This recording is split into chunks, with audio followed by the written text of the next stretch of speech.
Assalamu alaikum dear students, I am Anjum Shafiq, your biology teacher for grade 11, and today I am going to discuss the metamorphosis.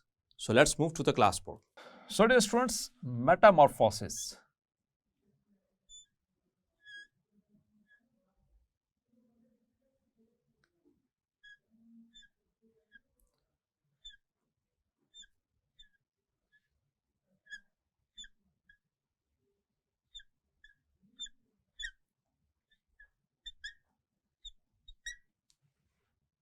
Another important terminology in this chapter and very important terminology is this metamorphosis.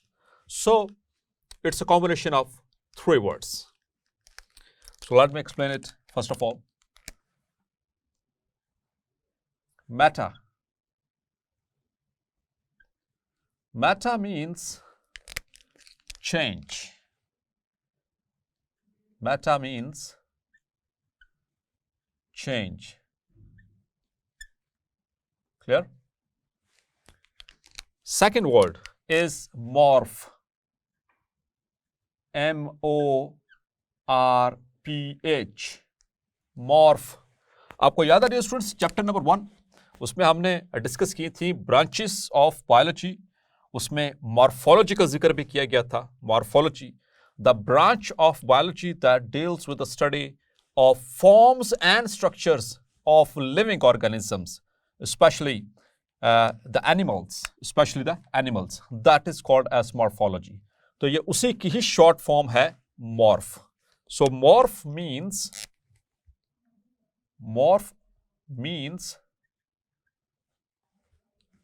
form or structure. Clear? तो ये दो word हो गए मेटामॉर्फ. और third word है sis. Now it has become complete. तो dear students, sis जो है इट्स अ प्रीफिक्स. आपसे पहले भी जिक्र हो चुका है, दोबारा बता देता हूं कि जो सिस का वर्ड होता है, ये प्रीफिक्स आमतौर पर बायोलॉजिकल टर्म्स और मेडिकल टर्मिनोलॉजी के अंदर ये आमतौर पर, not always but usually it is a prefix which is used for the explanation regarding any process. So cis means a process, just like endocytosis, end पे आ गया cis. Osmosis, cis a process जिसमें water molecules move करते हैं low solute to high solute concentration. And then endocytosis, movement of water, anything like solid और the liquid inside the cell. Exocytosis, sis आ रहा है पे, क्लियर? सिस. सो सिस यहां पर जो सिस प्रीफिक्स के तौर पर इस्तेमाल हो रहा है, it means a process like meiosis, like mitosis. Clear? So all these are processes. तो आइए जरा इसको कोलैबोरेट करते हैं, इस तीनों टर्म्स को आपस से मिलाकर, और देखते हैं कि मेटामॉर्फोसिस का क्या मतलब बनेगा. So meta means change, morph means form और structure, and sis means a process. So it is a process by which there occurs changes in the forms और structures of an animal. Clear? इसको चलें define करने की कोशिश करते हैं. The process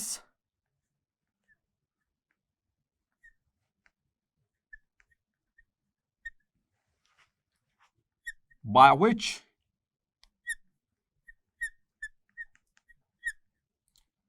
an organism,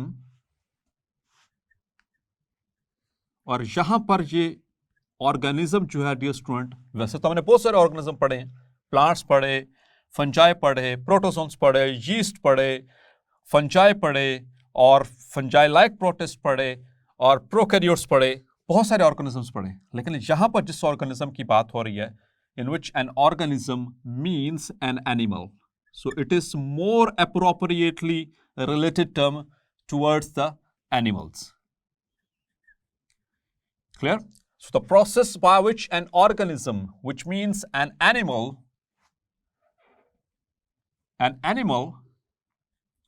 undergoes abrupt changes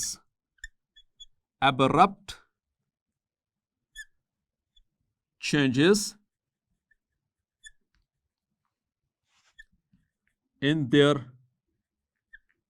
forms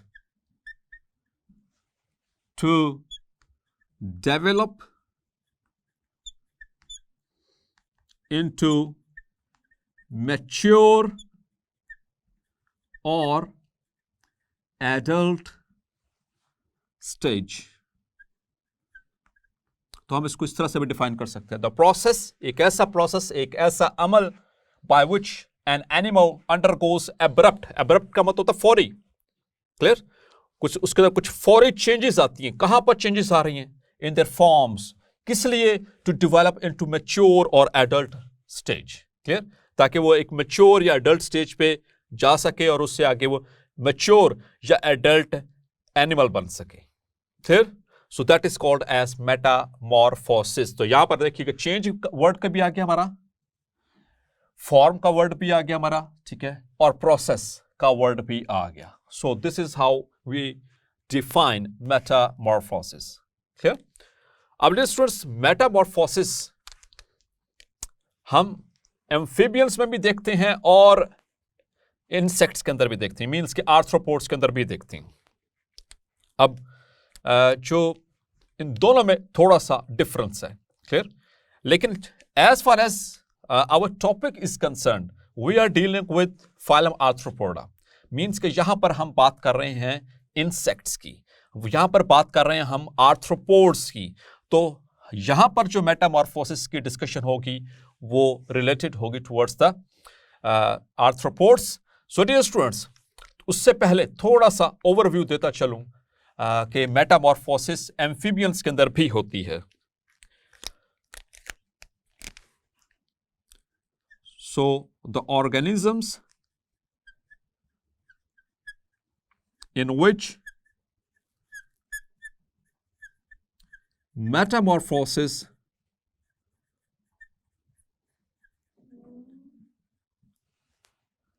usually occur. So they are, number one, amphibians,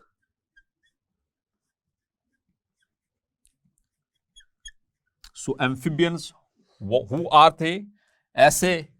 ऐसे organism, याद है आपको चैप्टर नंबर 9 में भी पढ़ा था हमने. एम्फीबियन ये बेसिकली टर्म होती है खास तौर पर ऐसे ऑर्गेनिजम्स के लिए जो दोनों एनवायरनमेंट में रहते हों. क्लियर? आपको पता है कि on the face of the earth अगर हम जनरल क्लासिफिकेशन करें इसके अर्थ के ऊपर एनवायरनमेंट की, तो दो तरह के एनवायरनमेंट है, या पानी है या फिर खुश्की है. ये दो एनवायरनमेंट है, एयर और वाटर. तो ऐसे ऑर्गेनिजम्स जो इन दोनों एनवायरनमेंट में रहते हों, अपने कुछ हिस्सा जो है वो वाटर में गुजारें, कुछ हिस्सा जो है वो लैंड पे गुजारें, तो उनको कहते हैं एम्फीबियंस. और ये वाली टर्म हमने पढ़ी थी चैप्टर नंबर 9 में ब्रायोफाइट्स के लिए, कि ब्रायोफाइट्स को एम्फीबियंस ऑफ द प्लांट्स कहा जाता है, क्योंकि वो अभी खुश्की से पानी से निकलकर खुश्की पे आए हैं, तो वो पानी से दूर नहीं रह सकते. याद है आपको? So dear students, amphibians basically these are vertebrate animals जो कि फाइलम कॉर्डेटा से बिलोंग करते हैं. और फाइलम कॉर्डेटा को आगे चलकर आप देखेंगे डिटेल के साथ भी. ये आगे फर्दर फाइलम कॉर्डेटा दो इसकी मेन हम डिविजन्स करते हैं, higher chordates and lower chordates. Higher chordates जो होते हैं उनको हम दो सुपर क्लासेस में डिवाइड करते हैं.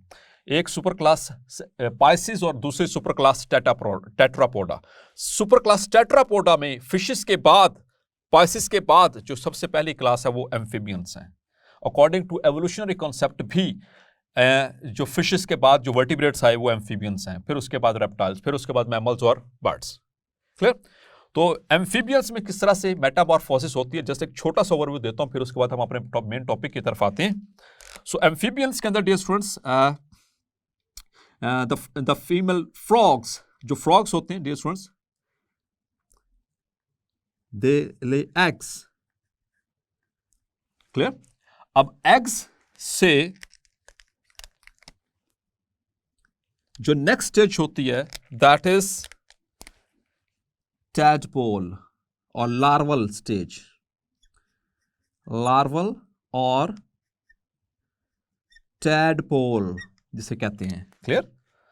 और फिर उसके बाद फाइनली द लार्वा और the tadpole, it is converted into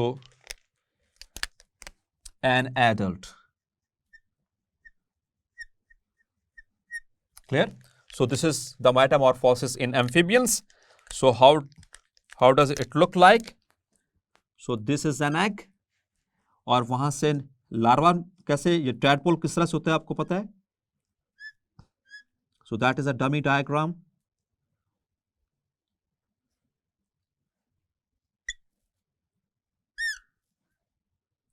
of a tadpole, और आपको पता है इसकी ये टेल होती है।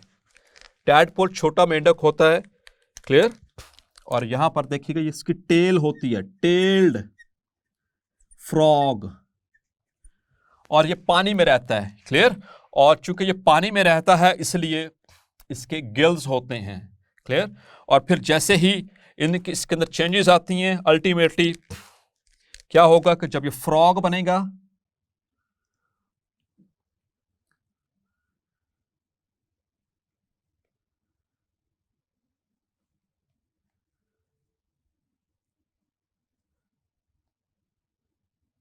जब ये फ्रॉग बनेगा तो इसके अंदर कुछ चेंजेस आएंगी, और वो चेंजेस क्या होती हैं डियर स्टूडेंट्स? यू नो के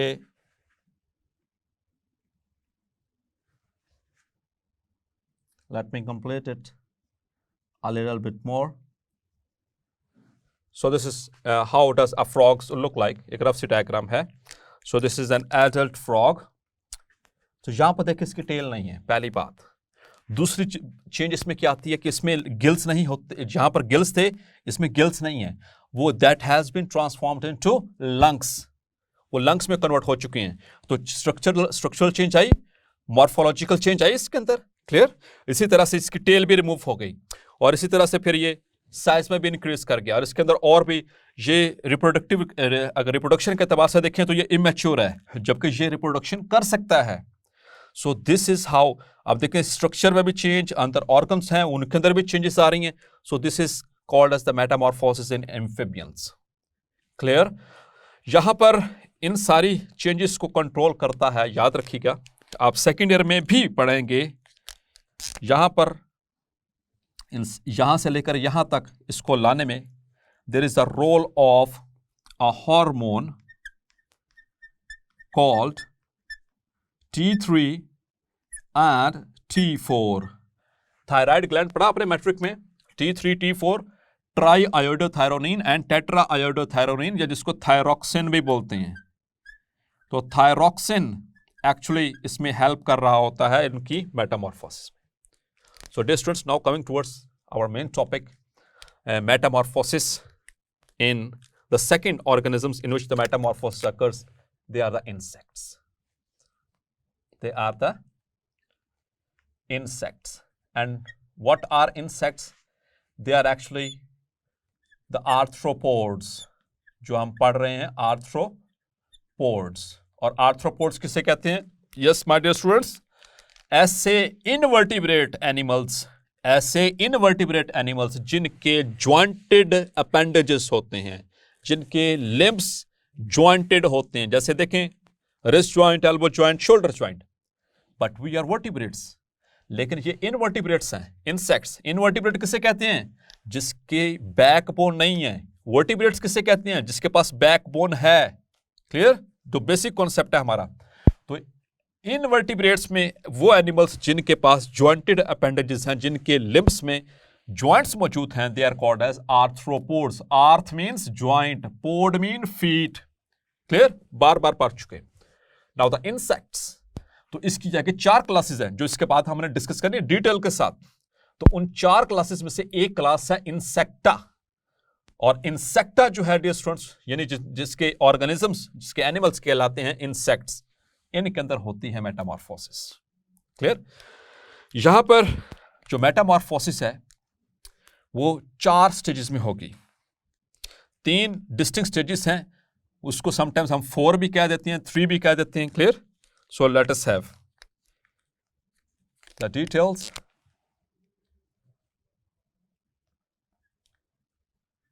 The stages of metamorphosis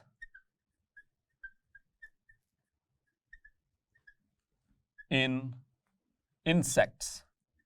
और याद था डियर स्टूडेंट्स, आपको बताया था फाइलेटिक लिनियज में दुनिया में आधे से ज्यादा ऑर्गेनिजम्स कौन से हैं, कौन से स्पीशीज हैं? दे आर द इंसेक्ट्स, हशरात। क्लियर? नाउ द फर्स्ट, तो हम इसको इस तरह से कहते हैं, एग। जो फीमेल होती है इन इंसेक्ट्स की, she lays the eggs. Clear? Eggs. Eggs के बाद the next stage is larva और larval stage. Clear? Larval stage के बाद जो मेजर स्टेज है that is pupal stage. Pupal stage. इस स्टेज के ऊपर जो ऑर्गेनिज्म है, जो एनिमल है, उसको कहेंगे लार्वा। इस स्टेज के ऊपर जो एनिमल है या इंसेक्ट है उसको कहेंगे प्यूपा। और फिर फाइनली द प्यूपल के बाद आती है इमेगो स्टेज। इमेगो स्टेज भी कहते हैं, या फिर इसको इस स्टेज के ऊपर जो एनिमल होता है या जो इंसेक्ट है उसको हम कहते हैं एडल्ट। क्लियर? तो यहां पर इसको कहेंगे लार्वा, यहां पर इसको कहेंगे प्यूपा और यहां पर इसको कहेंगे एडल्ट। तो ये 3 डिस्टिंक्ट स्टेजेस मौजूद होती हैं मेटामॉर्फोसिस में। जब भी इंसेक्ट्स इन सारी स्टेजेस से गुजर कर जाएं तो उसे कहते हैं Metamorphosis. That is complete Metamorphosis. Clear? आगे टाइप्स भी थोड़ा सा मैं उसको टच जरूर दूंगा ताकि ये टर्मिनोलॉजी मजीद थोड़ी सी क्लैरिफाई हो सके। सो डियर स्टूडेंट्स, इन जितनी भी स्टेजेस हैं यहां से लेकर और यहां तक, इन सब के अंदर स्ट्रक्चरल और मॉर्फोलॉजिकल चेंजेस होती हैं। इनके अंदर जो एनिमल है, जो इंसेक्ट है, आप उसको पहचान नहीं सकते कि ये क्या वही है जो इससे पहले वाली स्टेज में था। लाइक एक छोटी सी मिसाल देता हूं। Like this is an egg of a butterfly. Let's suppose this is an egg of a butterfly. ये बटरफ्लाई एग है। क्लियर? जब ये हैच करेंगे so they will be converted into larva. तो इनकी लार्वल जो स्टेज होती है डियर स्टूडेंट, ये कुछ कैटरपिलर से मिलती जुलती होती है। कैटरपिलर देखिए, सुंडी जिसे हम कहते हैं, ये थोड़ी सी उससे मिलती जुलती होती हैं। छोटे छोटे नीचे इनके वो मूव करने के लिए ये इनके पास अपेंडेजेस होते हैं। ठीक है? ये फीट होते हैं। So this is larval stage. उसके बाद जब ये प्यूपा स्टेज पर जाता है, इनकी मदद से ये क्या करते हैं? मूव करते हैं, फीड करते हैं। लेकिन प्यूपल स्टेज में क्या होता है डियर स्टूडेंट्स कि अपने गिर्द एक जो है वो नेट बना देती है, कैप्सूल बना लेती है, उसे कहते हैं कोकोन। तो ये ऐसे एक कवर सा बना लेती है ये जो लार्वा है, और ये इस तरह से एक नेस्ट सा या कैप्सूल सा बना लेता है और इसके अंदर ये कैद हो जाता है। ठीक है? अंदर अब इसके अंदर जो लार्वल जो स्ट्रक्चर से वो डिफॉर्म होना शुरू हो जाते हैं और प्यूपल यानी कि एडल्ट के जो टिश्यूज हैं और जो ऑर्गन्स हैं वो बनना शुरू हो जाते हैं। Is that clear? और फाइनली जब इसमें से निकलती है butterfly, so that is very beautiful. वो कुछ इस तरह से हमें दिखती है, हमें बहुत प्यारी लगती है।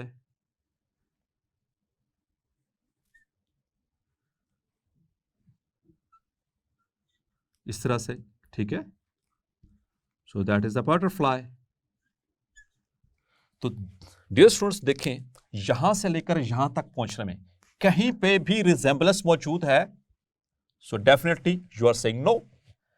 एग की शक्ल कुछ और है, लार्वा की शक्ल कुछ और है, प्यूपा की शक्ल कुछ और है, एडल्ट की शक्ल, इमेगो की जो शेप है कुछ और है। तो एक एडल्ट तक पहुंचते हुए ये जो सी मॉर्फोलॉजिकल चेंजेस आती हैं, that is known as metamorphosis. Is that clear my dear students? Now dear students move करते हैं थोड़ी सी एक डिटेल की तरफ। बाज़ औक़ात ऐसा होता है, कुछ जो प्रिमिटिव ऑर्गेनिजम्स हैं, जो प्रिमिटिव इंसेक्ट्स हैं, सॉरी, जो प्रिमिटिव इंसेक्ट्स हैं, उनके अंदर जिनसी मेटामॉर्फोसिस है वो मुकम्मल नहीं होती, बल्कि क्या होता है कि जो लार्वा है वो डायरेक्टली कन्वर्ट हो जाता है इनटू एडल्ट। ठीक है, बीच में वो प्यूपा वाली स्टेज नहीं होती है, मींस कि यहां पर मेटामॉर्फोसिस मुकम्मल नहीं हो रही। यहां पर जो हमने पढ़ी ये this is complete metamorphosis, this is known as complete Metamorphosis.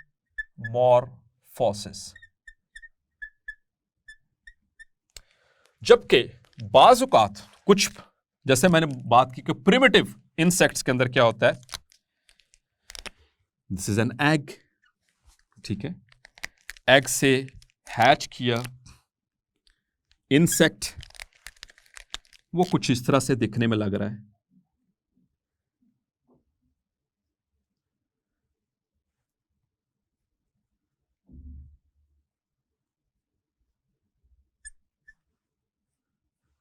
Clear? I have tried to draw, this is a silver fish, इसे सिल्वर फिश कहते हैं, फिश नहीं है, पता है ना आपको, बायोनॉर्मल नोमेनक्लेचर में बताया था। अब ये क्या होगा कि जब नेक्स्ट स्टेज में जाएगा तो ये थोड़ा सा बड़ा हो जाएगा,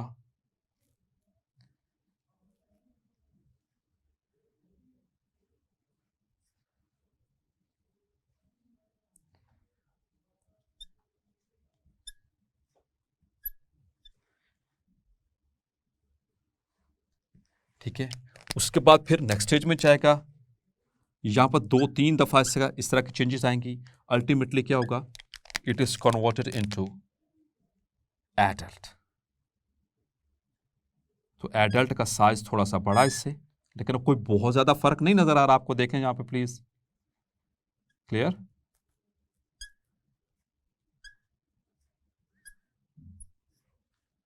तो ये यहां पे देखिए आपको कितना एक फर्क नजर आया है, ये इसका लार्वा है, ठीक है, और ये इसका एडल्ट है, दरमियान में क्या है, ये थोड़ा सा इसके अंदर ग्रोथ हो रही है, इसको मोल्ट कहते हैं, ये मोल्ट है। तो ऐसी कंडीशन जिसमें मेटामॉर्फोसिस कंप्लीट नहीं हुई, यानी एग से लार्वा तो बना, लेकिन यहां पर लार्वा रिजेंबल किससे कर रहा है, एडल्ट से, लेकिन दरमियान में वो प्यूपर वाली स्टेज मिस हो गई, नहीं है। So this kind of metamorphosis is called as incomplete metamorphosis। Clear? अब डियर स्टूडेंट्स, इनकम्प्लीट मेटामॉर्फोसिस को एक और नाम दिया जाता है, it is called as nymph, या इसको कहते हैं इंस्टार। क्लियर? निम्फ भी कहते हैं इन स्टेजेस को, या फिर इस यहां पर इंस्टार भी कहते हैं इसको, जब ये बीच में ये वाली स्टेजेस मिस हो गई लार्वा से डायरेक्टली, क्योंकि ये रिजेंबल कर रहा है। इस तरह से कॉकरोच में भी क्या होता है, कॉकरोच जो पैदा होते हैं वो बिल्कुल अपने मम्मी पापा जैसे ही होते हैं, छोटे छोटे होते हैं वो, लेकिन दिखने में बिल्कुल वैसे होते हैं। फर्क क्या है इनमें, फिर लार्वा और एडल्ट में फर्क क्या है, मैंने आपको बताया डियर स्टूडेंट्स, इनमें डिफरेंस ये है कि यहां पर ये जो सी स्टेजेस हैं, जो निम्फ है खास तौर पर, they have no reproductive organs, इनके अंदर रिप्रोडक्टिव ऑर्गन्स अभी डेवलप नहीं हुए, दिखने में ये बिल्कुल एडल्ट जैसे ही हैं। इनके अंदर दे हैव नो विंग्स, इनके पास विंग्स नहीं है। क्लियर? लेकिन साइज में थोड़े से छोटे हैं। तो दैट इज बेसिकली जब इनके अंदर ये मैच्योरिटी आ जाएगी, now this is called as an adult, this is a nymph, या इसको कहते हैं इंस्टार, और ये है लार्वा, या इसको चूंकि ये रिजेंबल कर रहा है उनसे, इसको प्रो निम्फ भी कहते हैं, इसको प्रो निम्फ भी कह रहे हैं, इस लार्वा को प्रो निम्फ भी कह रहे हैं, क्योंकि ये दिखने में एक जैसा ही है। क्लियर? तो जिस तरह से इनकम्प्लीट मेटामॉर्फोसिस को निम्फ या इंस्टार कहते हैं, इसी तरह से कंप्लीट मेटामॉर्फोसिस को स्टूडेंट्स कहा जाता है होलो मेटाबोलस, मेटाबोलस डेवलपमेंट भी कहा जाता है। क्लियर? अब डियर स्टूडेंट्स यहाँ पर तो हार्मोन था एम्फीबियंस के अंदर थायरॉक्सिन, इसी तरह से यहाँ पर ये एकाडाइसिस के लिए हार्मोन इनके अंदर जो मेटामॉर्फोसिस इन इंसेक्ट्स, यहाँ पर जो हार्मोन इनको कंट्रोल कर रहा है, the control of Metamorphosis in insects is by a hormone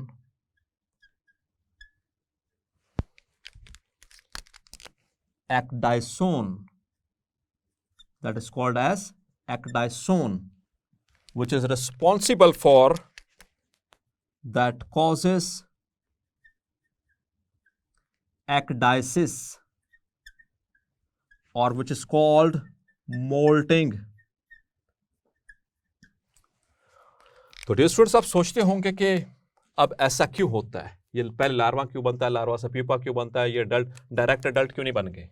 so the reason is dear students, the reason is because ये अभी इमेच्योर है, ये इंसेक्ट्स अभी इमेच्योर हैं, इनको मैच्योर होने में कुछ टाइम लगता है। उससे पहले, क्योंकि आपको पता है ये इनवर्टिब्रेट्स हैं, इनके पास एंडोस्केलेटन नहीं है, इनके पास एक्सोस्केलेटन है, तो एक्सोस्केलेटन डेड होता है। तो ये देखिएगा, ज़रा गौर से बात सुनिएगा, ये लेट्स सपोज कि इंसेक्ट है और इसके ऊपर ये इसका एक्सोस्केलेटन, मैंने बताया कि ये डेड होता है।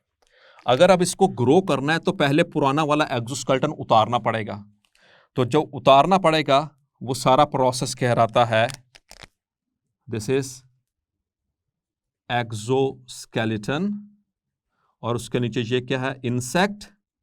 तो ये एक्सोस्केलेटन को उतारना पड़ेगा, तो उतारने के प्रोसेस को वो किस तरह से होगा, यहाँ पर ये हार्मोन्स आएंगे और मुख्तलिफ तरह के आगे चेंजेस आएंगी। तो फिर अब क्या होगा स्टूडेंट्स, अब अगर इसको साइज में इंक्रीज करना है तो इसको अपना ऊपर जो एक्सोस्केलेटन था उसको बड़ा करना पड़ेगा।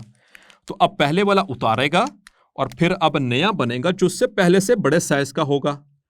अब उसके नीचे ये ग्रो करेगा और आहिस्ता आहिस्ता ये इंसेक्ट बड़ा होता चला जाएगा।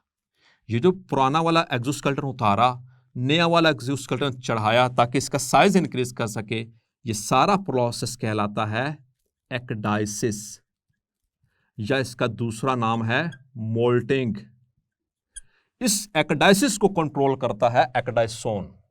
Is that clear? तो अभी ये इमेच्योर है, जब तक ये मैच्योर नहीं हो जाता है, जब तक ये एडल्ट नहीं बन जाता, तब तक ऐसा चलता रहेगा और इनके अंदर वो इन स्टार के स्टेजेस आती रहेंगी 1 2 3। सो वो ज़रा डिटेल्स में बात चली जाएगी। So that is enough for as per our syllabus. So ये काफ़ी है। क्लियर? तो ये फिर इस तरह से शेडिंग होती रहती है। जैसे आपने सुना ना, वो सांप अपनी खाल उतार देता है, आपने खाल देखी होगी, तो जब वो बड़ा होता है तो अपनी खाल उतार देता है। ठीक है, इसी तरह से जब इन्होंने भी बड़े होना होता है तो अपनी एक्सोस्केलेटन अपनी खाल उतारेंगे, क्योंकि ये डेड है, तभी ये नीचे अब नहीं बनेगी, वो पहले से बड़ी होगी, उसके नीचे ये ग्रो करेगा, तब ये साइज में इंक्रीज होगा। फिर इनके अंदर जैसे मैंने बताया था, इनका रिप्रोडक्टिव सिस्टम भी डेवलप नहीं है, इनके पास विंग्स नहीं है और बहुत सारी चेंजेस आने वाली हैं। So that is what we call as metamorphosis. So dear students, hopefully आज का लेक्चर भी आपको क्लैरिफाई हो गया होगा। मिलते हैं नेक्स्ट लेक्चर में, तब तक अपना ख्याल रखिएगा। अल्लाह हाफिज।